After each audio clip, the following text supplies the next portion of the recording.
இந்த மாதிரி போட்டுக்கோங்க. கட் பண்ணிக்கணும். எப்போவுமே வந்து மெயின் கிளாத்தை கட் பண்ணாதீங்க. எப்போவுமே லைனிங் இப்போ இந்த அளவு இருக்குது.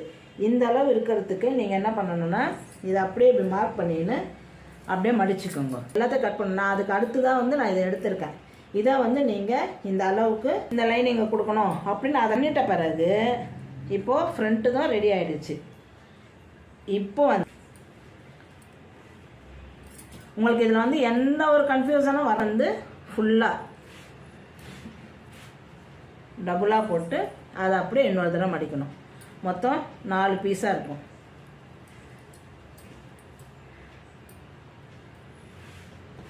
நாலாக போட்டுட்டு இப்போ வந்து குண்டாக இருக்கிறவங்களுக்கு நம்ம ஸ்டிச் பண்ணணும்னா இங்கே நம்ம எல்லாத்தையும் ஒரு ஃபுல்லுமே ஃபோல்டு பண்ணோம்னா நமக்கு இந்த அளவு வந்து பெரிய பெரிய பீஸாக வராது.